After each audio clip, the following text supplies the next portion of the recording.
Hello, today we have Dr. Amit Bansal, consultant in urology, renal transplant, uro-oncology and robotics. He is currently associated with Max Hospital. Welcome, sir.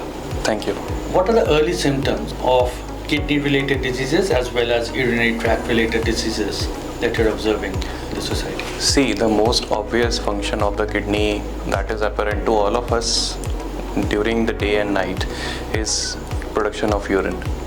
So the earliest symptoms of urinary tract infection could be patient feeling burning sensation while passing urine. They could feel increased frequency of urination, for which they might have to go to pass urine multiple times during the day or at night. And at times patient might feel that they have not been able to completely empty their urinary bladder, and this causes a lot of distress. In the more severe stage, they can often have pain in their back or in the flanks, and they can also have a high grade fever.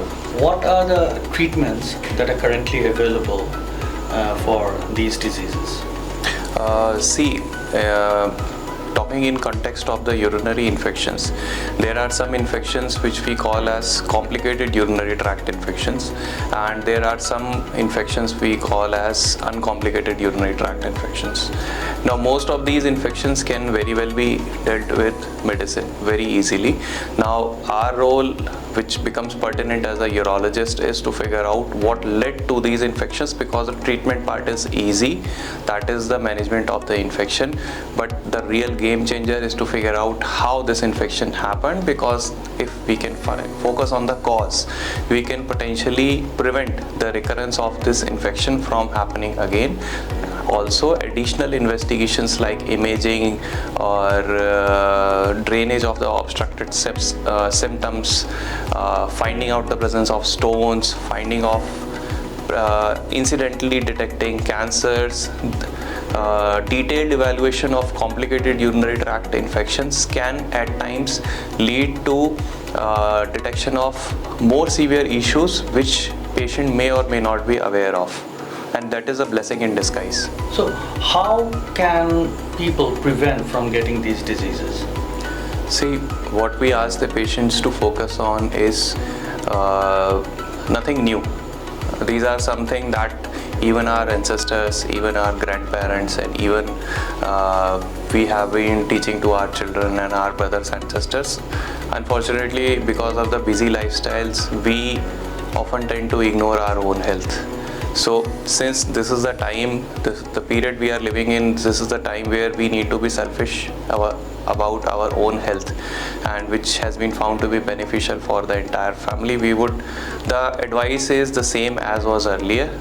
Patients should maintain good hygiene, especially good hygiene in the genitourinary area, hygiene of their private parts.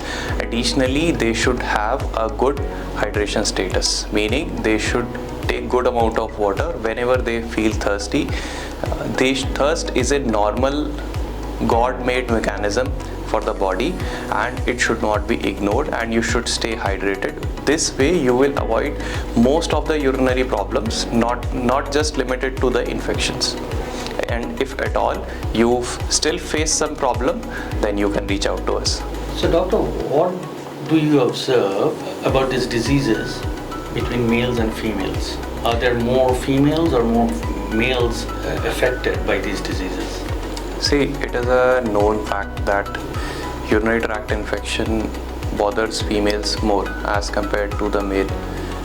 It has got to do with the body morphology that we as humans have. But often what we have seen is ladies are often silent sufferers. They tend to suppress, they tend to ignore their symptoms for a long time before they come to us. And some ladies might feel stigma also discussing these issues in their family with other family members. This is very unfortunate because these problems are often very easily treatable, and more so with certain hygiene practices. These are preventable for the future. So I would request all the lady viewers of this talk to focus on your health also. instead of focusing solely on your family's health.